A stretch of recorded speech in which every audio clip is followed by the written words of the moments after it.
Buenas noches, mis queridos amigos, a todos esos espíritus inquietos que están por ahí dando vueltas y haciéndose preguntas, como yo me las he hecho toda la vida, alrededor de este tema que lastimosamente aún mantiene dividida la forma de pensar de la humanidad, pero únicamente por falta de información. Esta noche vamos a conversar con un prestigioso investigador de la vecina República de Perú, el doctor Mario Segarra nos va a acompañar esta noche. Doctor Mario Segarra, buenas noches, está en la línea. Buenas noches, don Jaime, un enorme gusto y un honor, estar con usted en su prestigioso programa, con un gran y prestigioso ufólogo latinoamericano. Y bueno, un saludo a todos los amigos y hermanos de Ecuador, de todo Ecuador. No tengo el gusto de conocer físicamente todavía Ecuador, pero ya creo que pronto habrá el momento. Y bueno, tengo acá en mis manos el producto de este trabajo que hemos hecho en estos últimos años y quiero compartirlo porque es un descubrimiento histórico, es una historia verdaderamente fantástica. Perfecto. Disculpe que le interrumpa, nada más me va a regalar. Vamos a ver, escuche usted con nosotros por favor este slot y ya luego haremos los comentarios. Gracias, amigos, disculpan por las molestias, pero mejor saber lo que está sucediendo. Mi primera experiencia fue en 1960. Yo trabajaba en Central Hidroeléctrica de Vallanca como jefe de técnico y una noche, 10 de marzo de 1960, se apagó corriente en la central. Sala de máquinas se encuentra 114 metros túnel adentro. Y tuve que salir afuera para ver los transformadores con baterías para que no se queman. Y cuando salí afuera me encontré con una luz muy fuerte que llegaba de un objeto, digamos, como dos platos hundidos, que estaba posado en un terreno donde se unen los ríos Quitaraxa y Santa. Me encontré allá con el guardián y le pregunté, dije, Quiroz, ¿qué cosa es allá, militares o qué cosas son? Llegaron a eso para algo examinar y apagar una luz, porque por arriba, por los cerros, hay un alambre, pues. ¿Tú pensabas que era una señal militar, que no eran naves extraterrestres? Yo más pensaba, yo no podía pensar en aquel entonces en nada después de la Segunda Guerra Mundial. Así es. He sido en Segunda Guerra desde principio a fin, tengo bala en cuerpo todavía y tantas experiencias. Claro, tú eres una persona en ese sentido escéptica y muy científica. Bueno, el kilo de guardián en Vallanca hacía en Chimbote un tremendo daño a siderúrgica. Por supuesto. Y entonces yo estaba responsable de esto, tenía que ver qué cosa pasa. ¿Pero qué te dijeron ellos? Y entonces cuando Quiroz me dice, no vaya para allá, ingeniero, por favor, yo pensé inmediatamente, digo, ¿qué cosa? ¿Por qué? ¿Quién son?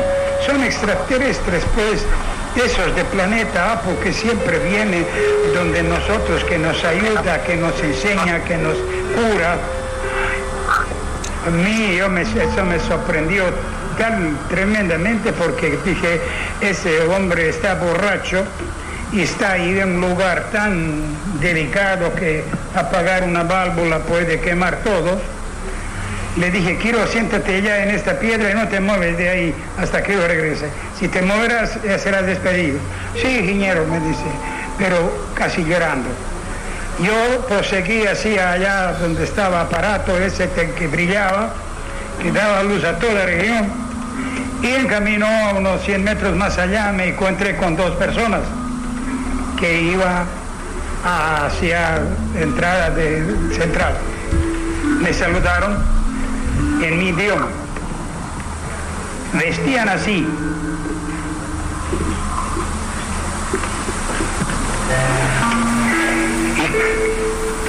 Y me saludan en mi idioma. Yo dije, ¿qué cosa? Porque puede aprender un idioma. Digo, ¿por qué? ¿Qué están haciendo allá? ¿Por qué han aterrizado con este objeto y han interrumpido corriente en la central? Y eso hace un daño tremendo a todo Perú. Dice, nosotros nunca venimos a la tierra para hacer daño, sino siempre para ayudar a nuestros hermanos terrestres. ¿Y ustedes de dónde son? Bueno. Somos de extraterrestres, dice, de planeta Apu. En este momento dije, ellos, ¿qué cosas son? Si no eran militares y me está cochineando, pues está bromeando. Dije, ¿sabe una cosa? Vayan inmediatamente y levanta este aparato y llévalo de ahí, si no yo voy a llamar comisaría. Y eso de extraterrestres, dígales a sus abuelas que han venido para convertirlas en quinceañeras, fuera de acá. Me miraron, sonrieron y dice, todo por los demás. Y subieron, se fueron, subieron en la nave, prendieron y fueron. Cuando yo regresé donde Quiroz, dije, Quiroz, ven acá, se acercó. Digo, apaga esta válvula, ciérrala. Es una válvula de mucho valor, si la cierra todo se quema. Me dice, ingeniero, ¿sabe usted qué pasará si yo cerrara esta válvula? Dije, sí, por eso no lo cierras. Yo lo hice probar para ver si es borracho o no es borracho. Bueno, ese es el testimonio de Vlado Kapetanovic. Entiendo que usted, doctor Segarra, habrá escuchado este caso en repetidas ocasiones. ¿Qué impresión le merece a usted este caso, doctor Segarra? Bueno, sí, me parece un caso verídico, porque yo tuve la oportunidad de entrevistar a Vlado Kapetanovic en 2 ocasiones, una en el 98 y otra en el año 2000, unos años antes de que falleciera. Ya él era una persona bastante avanzada, y recuerdo que era una persona, sus relatos eran muy coherentes. Él escribió una serie de libros, sus experiencias, 120 horas con extraterrestres, que es justamente el libro básico donde está su experiencia en la central de Guayanque, en Huaraz, y Apu, Un Mundo Sin Dinero, y otros libros más que en este momento no me viene el recuerdo exactamente, pero hubo varios libros que él escribió. Me pareció una persona muy coherente, como le digo, un profesional, y me parecía verdaderamente que era de una...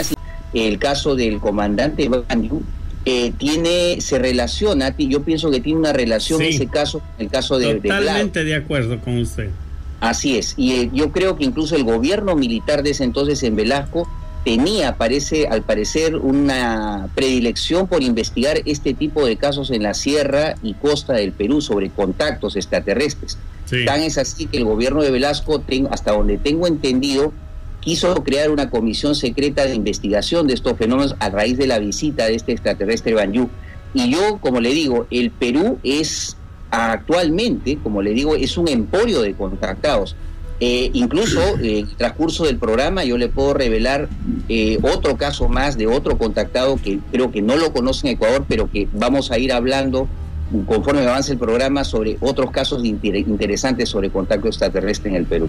Bueno, usted me hablaba cuando estábamos planificando esta entrevista que tenía información muy importante acerca de ovnis caídos en Perú en 1966. ¿Cómo empieza esta historia, por favor, doctor Segarra? Bien, es bastante larga. Espero que no se aburran ahí en el programa. No, vamos a tratar de comprimirla nomás un poquito, porque luego usted, y me va a disculpar, pero conforme usted va contando la historia tengo que cortarle, porque como usted sabrá, ya vienen entrando preguntas este rato, ¿no? Y conforme le siguen escuchando a usted, la gente sigue haciendo preguntas, así es que con las disculpas del caso, esa es la dinámica de la entrevista. Adelante, doctor Segarra. Entendiendo el estilo de cada digamos, entrevistador, no hay ningún problema, me adapto perfectamente, soy bastante maleable en ese sentido, mi estimado don. Gracias. Y bueno, entonces todo esto nace a raíz de que hace 2 años y medio, junto con mi señora esposa Jane, que es la que hemos hecho el trabajo de la desclasificación de los documentos ovnis en Perú, justamente buscando enseriar el tema ovni, ya que el tema ovni ha sido muy manipulado, muy manido en el Perú, en el tema un poco ridiculizante, Entonces, buscando enseriar el tema, es que pedimos, mediante una ley de transparencia informativa, acceso a la información, desde abril del 2000. Caído, me dice, el ovni caído, porque el otro día estuvimos ahí en Huancayo, estuvimos en el Huaytapallana y nos contaron una historia de un ovni que estuvo ahí mientras construían una presa y toda la historia, y la gente salió corriendo. No sé si usted supo de este tema también. Sí, al parecer debe ser otro caso, porque ahora con esta documentación podemos inferir varias cosas, concluir. Primero, de que el gobierno norteamericano desde los años 60 estuvo al tanto, junto con los gobiernos peruanos de entonces, la Fuerza Aérea y la Guardia Civil entonces, para la ubicación de objetos extraños caídos en cualquier punto del Perú. Había toda una estrategia de cercamiento, o sea, cercar la zona, poner una barra de seguridad, un cerco de seguridad, no dejar que la población se acercara.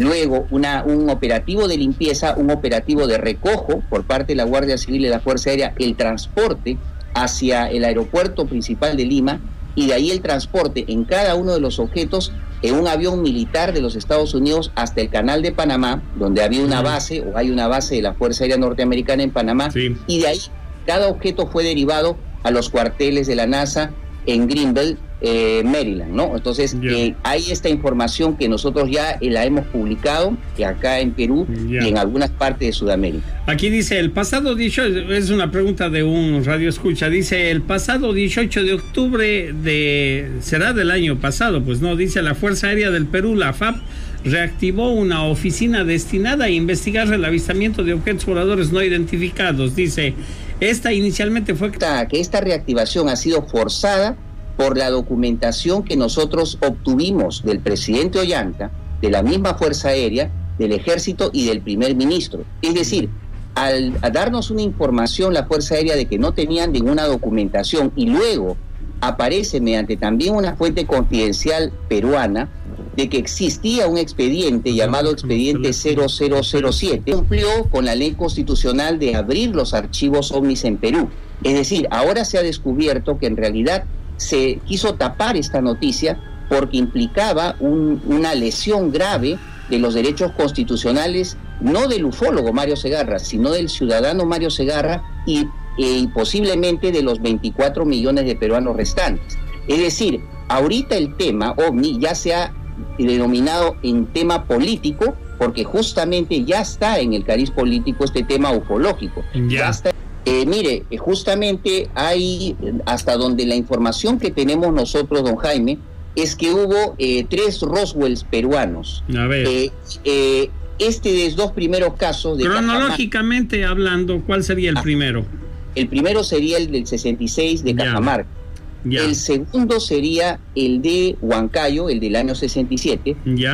Y catalogado en el año 1973, en pleno gobierno militar del general Juan Velasco Alvarado, un suceso que le llaman el suceso de San Mateo, donde dicen que en la madrugada si no me equivoco, de marzo de 1974, se estrelló un día jueves, si no me equivoco, un objeto discoidal contra la ladera de un cerro en estas localidades de San Mateo de Otao, en las afueras, eso viene a ser la serranía de Lima. Yo lo que tengo entendido es que el gobierno militar entonces sacó un comunicado que se vio en Panamericana Televisión, Canal 5 de Lima, Perú, donde anunciaban de que había caído un objeto extraño, se pedía calma a la población. Yo llegué a conversar muchos años después con una testigo que en ese tiempo tendría unos 7, 8 años y que vio caer una cosa que iluminó los cerros, y que vio primero llegar camiones del ejército los primeros 2 días, y luego al tercer día vio camiones blancos muy grandes con gente prácticamente vestida de pies a cabeza con un traje blanco. Bueno, ahí tiene complacido el señor Fernando. Sí, como le digo, cuando pedimos desclasificar el informe de los últimos 60 años, todos los informes de los últimos 60 años de la Fuerza Aérea, y yo cuando estuve, en la OIFA, o sea, entre el 2000 y 2002, salió también a relucir un testimonio de un coronel ya retirado, Jorge Dávila Cabrejos, en ese tiempo era capitán o teniente de la Fuerza Aérea Peruana. Él llevaba a un ingeniero norteamericano que en ese momento estaban construyendo las fases una fase más del oleoducto norperuano, era el 15 de mayo de 1975, y en este, viajar desde la zona petrolera hasta la zona de la construcción del oleoducto, el piloto, el señor Jorge Dávila, ve que se acerca por el lado derecho de su ventana del helicóptero un objeto luminoso que cuando se va haciendo poco a poco visible, vieron todos en la cabina que era un objeto discoidal de la que nosotros nos han dicho en estas décadas. O sea, hay mucha información que todavía por soltar de repente de Latinoamérica. Y el caso suyo, don Jaime, el proceso de desclasificación, muchos investigadores nos fijamos y lo tomamos como gran referente porque en realidad sirvió de guía para lo que toda la gente que vino después.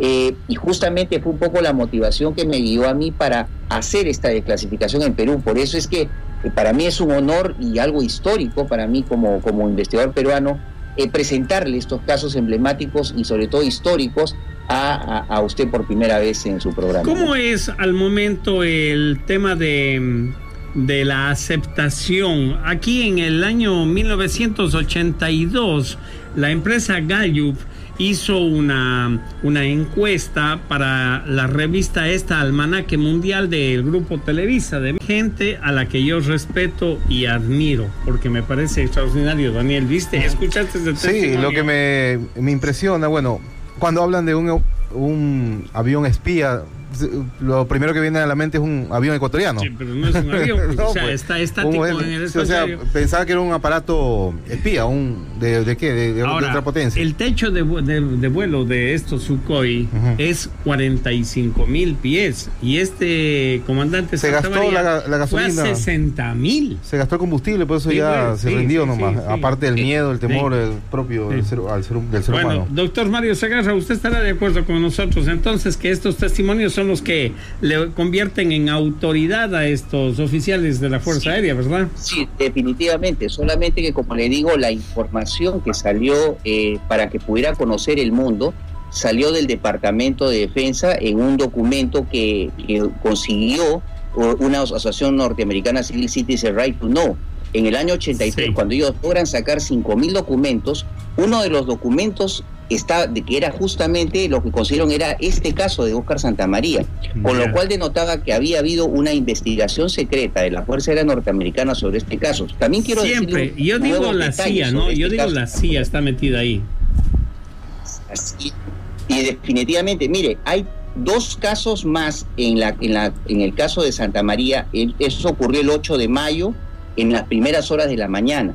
El 9 de mayo, yo tengo codificado que el 9 de mayo, en la tarde del 9 de mayo, aparece nuevamente un objeto casi igual como el del 8 y se manda a otro Sukhoi, pero en las horas del atardecer, a tratar de perseguirlo, pero el objeto salió mucho más rápido, no le dio rango para poder perseguirlo y el Sukhoi tuvo que regresar rápidamente, o sea, ni siquiera hubo intento de combate. Y el 10 de mayo, en las horas del anochecer, dice que se aparecieron dos objetos más, como el anterior del 8 y 9, y aquí viene lo interesante: apagaron toda la electrónica de la base y se pusieron en estado de alerta, ya que en ese tiempo con el vecino país del sur, Chile, estábamos con problemas bastante de tensión política. Y bueno, no pasó nada afortunadamente, estos objetos desaparecieron y nuevamente la electrónica de la base siguió. Hay dos cosas también muy importantes que quiero aportar. En esos tiempos, los Sukhoi y todos los cazas militares de la Fuerza Aérea tenían, yo tengo entendido por técnicos de la Fuerza Aérea, tenían acoplados en su fuselaje aparatos de fotografía y video, de filmación. Claro. Tiene que haber registro. El video es un aparato que se llama KK-R1, triple KR1, es un objeto parecido, digamos, como una especie de submarino que se le acopla en la parte inferior del Sukhoi, y que todo esto justamente era para, si hubiera un incidente militar, pudiera grabarse y pudiera presentarse la fotografía y las filmaciones en un foro internacional político para, justamente como en el caso de la Cuba y los misiles Cuba y Estados Unidos. Y el caso interesante es que dicen que se obtuvieron fotografías y filmaciones y que la pantalla del radar militar sí captó al objeto volador no identificado, y que después personal militar norteamericano parece que fue a pedir la copia. No es así, claro. Así es. Así, hay muchos casos todavía para ahondar en el caso La Joya, mi estimado don Jaime. Claro. Entiendo, y bueno, este caso ha tenido realce por los antecedentes que usted expone, pero hay muchos otros pilotos que también, pues, y no solamente militares, sino civiles también. Que... En el caso ecuatoriano, tú investigaste el militar que le disparó al OVNI. Ah, sí. Ahora, el tema es... Ese es un documento que todavía está por salir, incluso con otros documentos. El tema de Huancayo, ¿qué se recuperó? O sea, ¿qué le constaría a usted o qué evidencia tenemos de que se recuperó algo en Huancayo? Correcto. Yo acá tengo el documento que, bueno, ya lo puse en el Facebook y está a disposición. Dice, el 23 de enero de 1967... un objeto rectangular descrito como de 1,45 m de largo y 90 centímetros de ancho y que tenía un peso de alrededor de 40 kilos y hecho de un metal parecido al aluminio, muy luminoso, muy refulgente, cayó en las cercanías, o sea, en la serranía de la ciudad de Huancayo. No tenía marcas visibles este objeto, y acá viene lo interesante. Dice, un director local de la NASA ha reportado a su centro espacial en Goddard, en Greenville, Maryland, para obtener cualquier información y recibir órdenes de qué hacer con este objeto. Acá lo interesante, don Jaime, de este explosivo documento es que por primera vez nos enteramos 40 o 50 años después, los peruanos, de que había un director que se estuviera en el Perú. Claro. Es extraño esto. Sí, esto y siempre la NASA va a utilizar siempre esa estrategia y va a decir que la NASA nunca investiga ovnis. Siempre pasó igual. Y bueno, y en este objeto y en este documento de Huancayo también tenemos el reporte de que el objeto fue sacado 4 o 5 días después por la Guardia Civil del Perú y también con la asesoría de la Fuerza Aérea de entonces de Huancayo. Lo llevaron en un avión militar peruano hasta el aeropuerto Jorge Chávez, y de ahí lo transportaron a un Hércules C-130, un avión de transporte bastante grande, y de ahí lo derivaron a la base del Canal de Panamá, y de ahí a la base al centro de la NASA en Goddard, en Greenville, Maryland, ¿no? Mire, yo he estado en Huancayo en 3 oportunidades, ¿no? Y en una de estas oportunidades a una persona me contó una historia. Y fuimos al Nevado al Huaytapallana.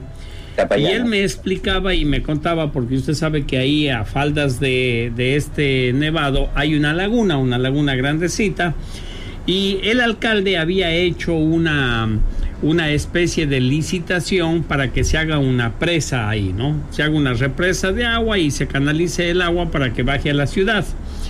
Entonces, la empresa que gana esta licitación empiezan a construir la presa ahí, Cuando están construyendo la presa, resulta que a plena luz del día, 11 de la mañana, viene un ovni y se estaciona a mitad del nevado. Y entonces esto, y sin hacer mucha bulla, pero esto lo ven los trabajadores y el ingeniero de obra, ven este espectáculo. Y entonces me contaba ese señor el señor que me contaba era hijo de uno de estos trabajadores, ¿no? Porque su padre incluso enfermó de los nervios y todo eso. Y me dice, oiga, incluso habría salido un ser, una persona de ahí, de la nave, dice, como que recogían hielo, ¿no? Como que recogían hielo del nevado. Y luego se fueron, dice, pero fue tan chocante el asunto, fue tan impresionante este asunto, que ahí dejaron la obra. Es más, el ingeniero renunció a la obra, dijo, bueno, yo pierdo mi dinero, pierdo todo lo que es, pero yo no vuelvo más a esto. Y se habrían escondido ahí en un contenedor que tenían, y desde ahí observaban lo que hacían, pero temblaba esta gente. Esa es la experiencia que me contaron, una experiencia muy vívida, ¿eh? Y justamente, don Jaime, y no es el primer ni el último caso de los años 60 y 70 de descenso de naves discordales con presencia de humanoides. Sí. En Huaraz hay muchos casos. Sí, en Huaraz, así es. Todo ese sector de Huaraz, Yungay, todos estos sectores, sí. Hay muchos testimonios. Escuchemos ahora sí, pues lo que dice el diplomático ecuatoriano, la experiencia que vivió ahí en la Embajada de Ecuador en Lima, doctor. Esta historia llegó a nuestros oídos por medio de la señora Beatriz Jacome, quien obtuvo la primera versión por parte de su protagonista, el señor Alberto Ávila Machuca, a quien conoce como compañero de una agrupación internacional católica a la que ambos asisten, llamada Cursillos de Cristiandad. Entonces, algún momento me invitaron a su casa conversando y conversamos sobre los dos. Señora Fabiola de Ceballos, asistente de la Embajada Ecuatoriana en Perú, le informó que un extraño sujeto deseaba ser recibido por el embajador. Entra por consulado, que era la primera dependencia de la embajada. El cónsul José Dávila González le dice: ¿usted tiene cita, audiencia? Dice: no, es la primera vez que vengo y quisiera que usted le anuncie. Le va y le anuncia al embajador y el embajador también dice: bueno, ¿qué pasa? ¿No? Comandante de OVNIs. Por sus múltiples ocupaciones, no pudo recibirlo, por lo que José Dávila González, cónsul de esa época, y el ya mencionado Alberto Ávila atendieron al visitante. ¿Y de parte de quién le anuncio? Dice: soy el comandante Banjú, soy el comandante de una flota de ovnis. Pero no sería el único contacto con este ser extraterrestre, pues luego de este primer reencuentro, las visitas del comandante Banjú siguieron sucediendo. Yo le digo: ¿a qué teléfono, a qué dirección le busco, si acaso le necesitamos o tiene usted una audiencia? Para comunicarse con él, utilizaban la telepatía, tal como lo instruyó Banjú, quien se presentaría de inmediato. Y él dijo: solamente el simple deseo de que ustedes quieran verme a mí, y yo estaré presente aquí porque tengo una transmisión del pensamiento. En uno de los muchos encuentros, Ávila decidió seguirlo para averiguar algo más del sujeto. Y ese día nos escondimos un poco y nos salimos de sorpresa para ver qué auto aborda, quién le recibe. Pero al doblar en una esquina, para su sorpresa, solo lo vio desaparecer. Desapareció totalmente. Al lado de la embajada de Cuba, no apareció por este lado, ni por el lado derecho, entonces se desaparecieron. Este ser tenía una apariencia física conocida dentro del argot de la ufología como nórdico, una apariencia muy definida y un perfume sugestivo, a decir, de sus interlocutores. En realidad un tipo fascinante, un carisma muy especial, impecable, un hombre especialísimo, una conversación muy sociable, una mirada especial, ¿no? Un talismán tenía el hombre. La última vez yo le digo: bueno, ¿qué le parece si a usted le hago detener a la salida de la embajada?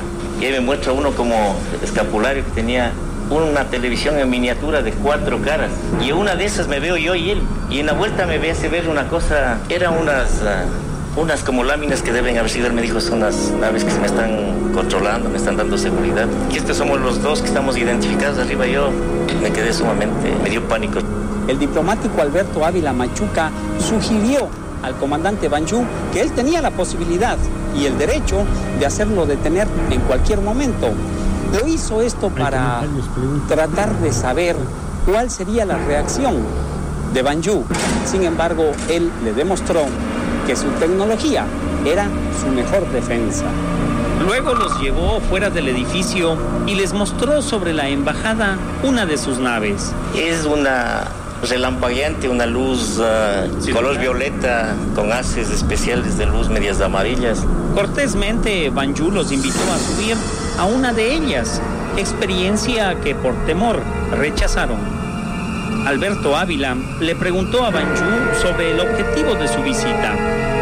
Realizó algunas predicciones.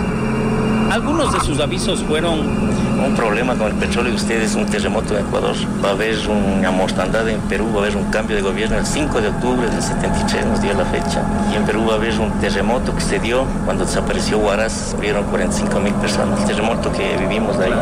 De esta forma se cumpliría una a una sus predicciones.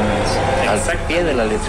Además de estas visitas, tenemos conocimiento de otras similares a países vecinos, como Chile y también en Guatemala. Visitó también la embajada de Chile, no tuvo mucho acceso, pero se comunicó con coronel Sabino Poblete, me acuerdo que era el agregado aéreo. Y sorpresivamente ha estado en Guatemala, me refirió a mi hijo, que es funcionario de las Naciones Unidas en ese tiempo. Los encuentros en la embajada se prolongaron hasta 4 o 5 meses más. Luego de este tiempo, Banjú desapareció definitivamente. Además del recuerdo de aquella experiencia, existen también los documentos con los cuales Ávila asegura haber reportado estos incidentes a la Cancillería ecuatoriana. ¿Cuál sería el interés principal de estos hermanos de las estrellas? Me dijo, habrá un momento en que tenga que aceptarse y nosotros sin ninguna intromisión, sino con la venia cultural de ustedes, llegaremos a hacer un aporte para el crecimiento científico, cultural. ¿Volverá Banyu a comunicarse algún día con sus amigos de la embajada ecuatoriana? Ya no especulemos, yo creo que he hablado más de la cuenta. Bueno, ese es el testimonio de Alberto Ávila Machuca, agregado cultural de la embajada de Ecuador en Lima, Perú, cuando se suscitaron estos eventos. Yo considero que parte del conocimiento que les transmitió este ser, pues, a los diplomáticos y todo, no ha podido ser puesto en la práctica, porque de hecho el grave problema que tienen los militares ha sido revertir su conducta, ¿no? El año en que justamente, aparte que este señor Banyu visitó otras embajadas, el gobierno militar de Velasco se interesó en el tema hasta querer hacer una comisión de investigación secreta de los ovnis, cosa que aparentemente no trascendió. Así es. Aquí tengo una carta que me acaba de escribir Manuel Llanos de Huánuco. Huánuco es otro lugar de bastante incidencia ovni, ¿eh? Dice, sí. Jaime, tengo entendido que estás llegando a Perú en noviembre de este año para el Congreso. Huánuco, estaba pensando invitarte a Huánuco para el 3-4 de diciembre. Conozcan, dice... Buenos días, si ustedes aceptan, dice el bus de Lima, bueno. Las puertas dimensionales que hay en Huánuco, no te vas a arrepentir. Bueno, Jaime, espero me contestes lo más pronto. Una creo que una de los grandes, vamos a decir, intenciones que tienen que haber ahí. En esa época. Claro, demostrarles que su tecnología es su mejor defensa, pues, o sea, no tienen ni para qué disparar. A ver, Santa María le echa una pared de fuego de 64 buses y no le hace nada. O sea, porque lamentablemente al final hubo dos enfrentamientos con nuestro vecino. A ellos no deben tener ni deberían tener la posesión de estos documentos clasificados. Esos documentos no le pertenecen a ellos. Ahí no hay ningún copyright para ellos. Sí, pero en Perú tiene que suceder exactamente lo que sucede acá en Ecuador y pasa en casi todo, yo diría en todos los países de Latinoamérica, que hay un gobierno paralelo. Una cosa son los militares y otra cosa son los civiles. Porque al final el gobierno americano intervino y... Tú sabes, para un militar, por ejemplo, la ilusión de su vida, ¿cuál es? El ascenso. Claro. Y viven pensando en el ascenso. Entonces viene esto al más allá, ¿no? Creo que no es ese caso, es otro caso nuevo, porque tiene que ver con la base de Guantánamo, creo. Ya. Entonces es totalmente diferente e inédito, hasta donde yo sé, porque en los próximos días o semanas lo voy a salir a mostrar al público.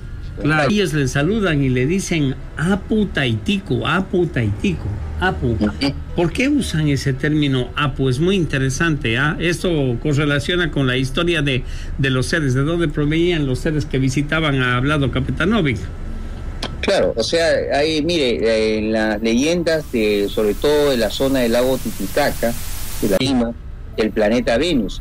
Y esta era una, vamos a decir, una extraterrestre que tenía parte humana pero cabeza de tapir, y que se cruzó con un... ¿Cabeza de? Tapir.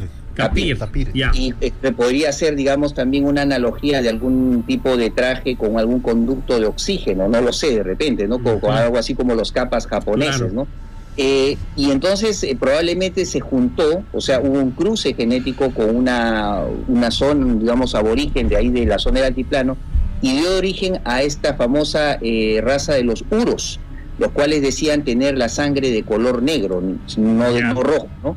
Entonces, incluso dicen que la característica interesante que tenían morfológica estos uros es que en la zona del cuero cabelludo tenían una especie de... las circunvoluciones del cerebro estaban casi a flor de pelo, o sea, es como decir si el cerebro estaría pegadito a la piel, o sea, todas las circunvoluciones se veían en la parte del cuero cabelludo.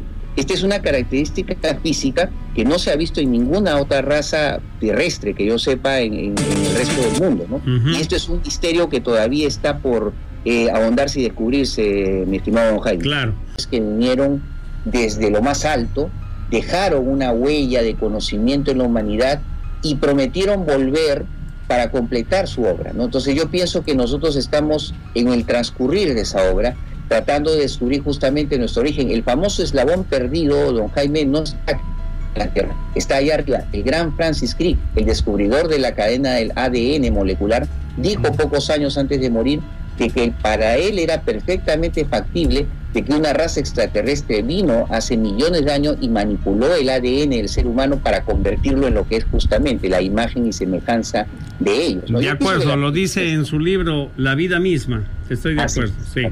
Sí. Ahora, dice aquí, en las tradiciones y las culturas del Perú, se menciona a estos seres como qué, como seres de las estrellas, o cómo los menciona la historia del Perú. Bueno, no está... Ellos lo mencionan como justamente como los creadores de nuestro universo, nuestro universo tal como lo conocemos. Por ejemplo, en el Perú antiguo se habla que hay un mundo de arriba, el mundo de las estrellas. Hay un mundo del medio, que es el mundo en el que nosotros vivimos en esta tierra, y hay un mundo de abajo, un inframundo. Con lo cual crea justamente esa misma mitología que han hecho justamente los tibetanos, que hablan de que así como hay entidades cósmicas que vinieron a tener contacto con el ser humano, también hay entidades del inframundo, o sea, de la tierra llamada tierra hueca, y justamente la mitología incaica habla de que hay una tierra hueca, una oquedad.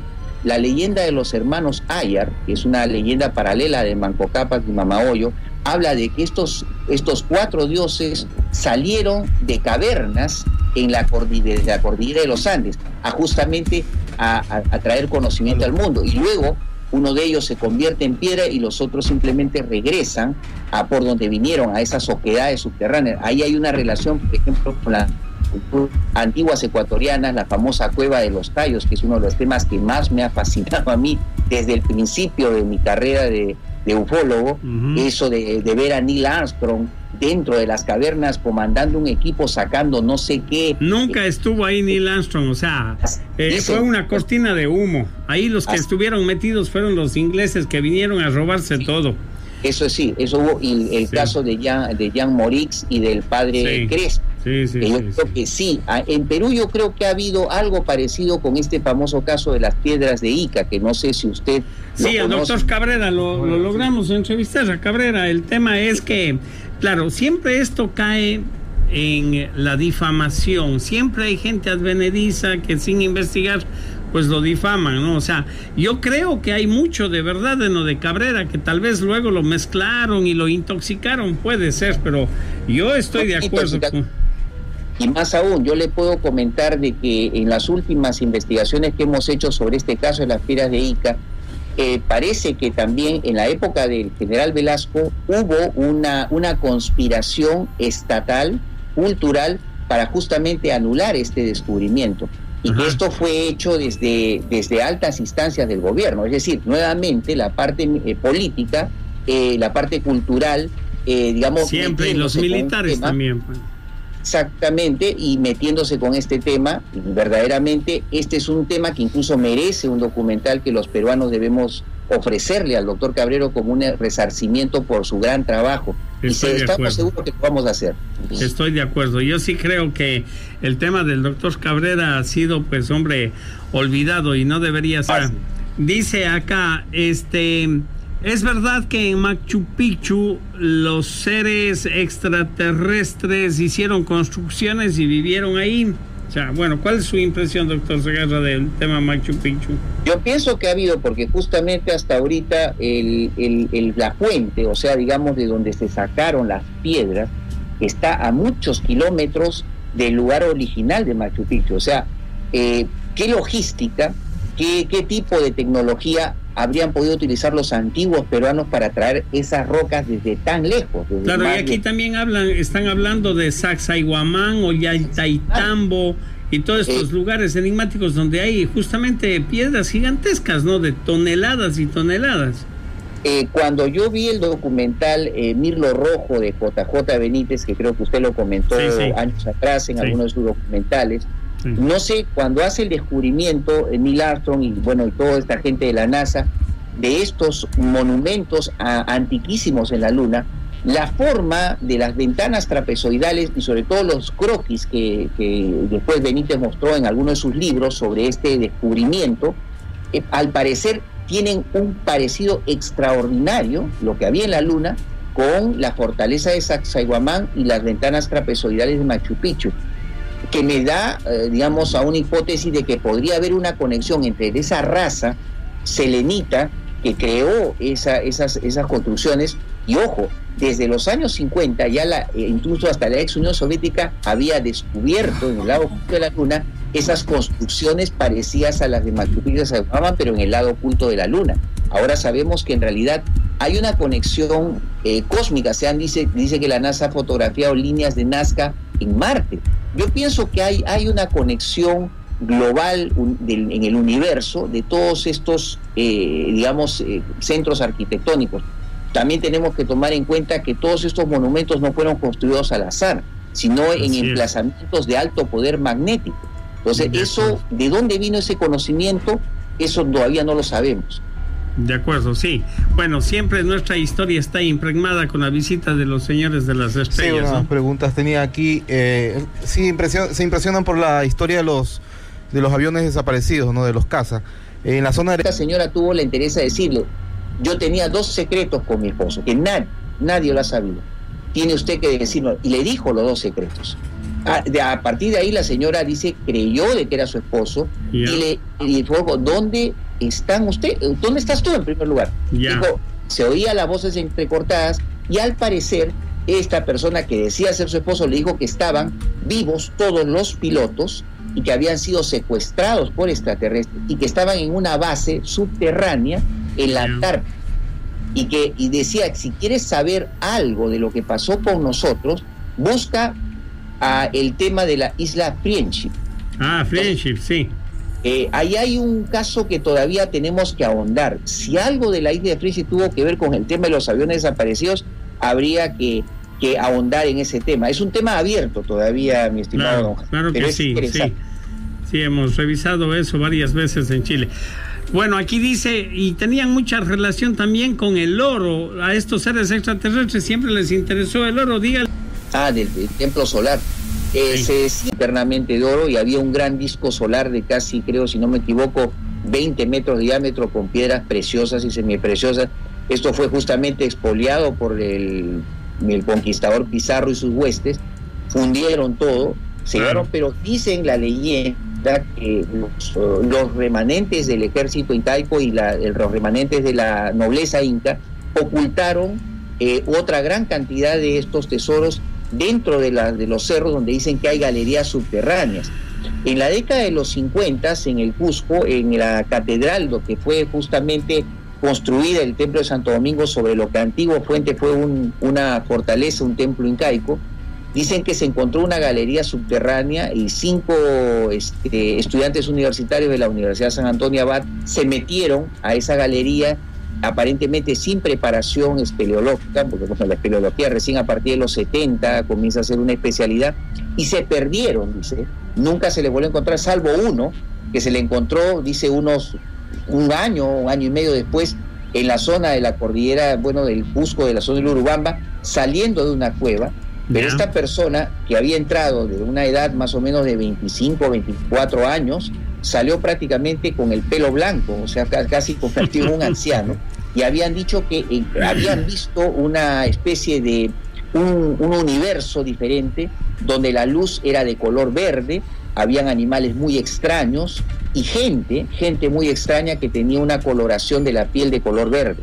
O sea, quedó como una leyenda, como un mito, pero verdaderamente, como le digo, ahora se ha descubierto recientemente cuevas que llegan hasta la ciudad del Cusco, y se habla que todas estas cuevas, galerías subterráneas, son una gran galería de sitios subterráneos que llegan por toda Sudamérica, pasan por Ecuador, llegan hasta el Golfo de México, incluso están debajo de Norteamérica también. Así es.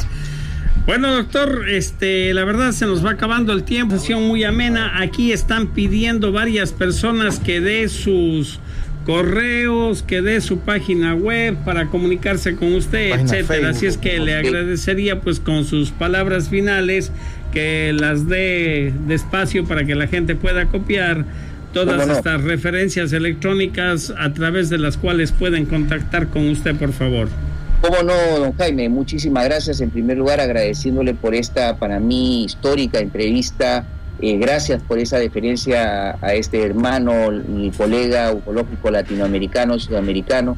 Y bueno, las personas que quieren conversar con el doctor Mario Segarra Torres pueden escribirme al correo electrónico Mario Ovni 20, Mario Ovni 20 con números, o sea, Mario Ovni 20 @hotmail.com. Pueden visitar mi página de Facebook oficial, Mario Segarra, o también pueden ingresar a la página de Facebook Disclosure UFO Perú, que es una página recientemente creada porque pensamos justamente, y también el Twitter, en mi Twitter, @Mario Segarra, Segarra con Z, 333, Twitter, @Mario Segarra 333, y también si desean comunicarse conmigo, tengo un móvil, un celular, 511-991 26 79 92. Y también hay, como le digo, la página Disclosure UFO Perú, que está en Facebook, y también, por supuesto, pueden comunicarse con nosotros vía correo electrónico, marioovni20 @hotmail.com.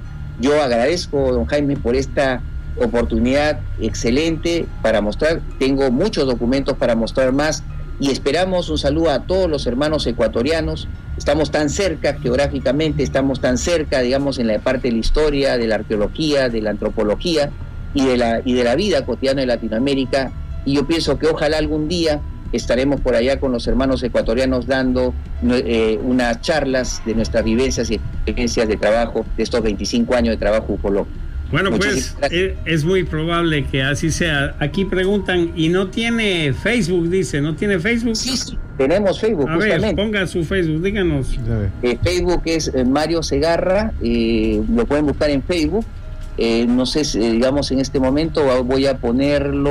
La cuenta es Mario Segarra. ¿Con Z o con S? Mario Segarra, sí. ¿Con Z o con S? Con Z. Mario Segarra con Z, con Z. Y Disclosure UFO Perú, Disclosure UFO Perú es con Facebook también. Disclosure UFO Perú, en Facebook me pueden buscar. Acá incluso lo voy a colocar en su, digamos, en el Skype para que usted lo pueda, digamos, poder, ahí está, justamente, don Jaime, poderlo poner en su muro público para que nos puedan visitar.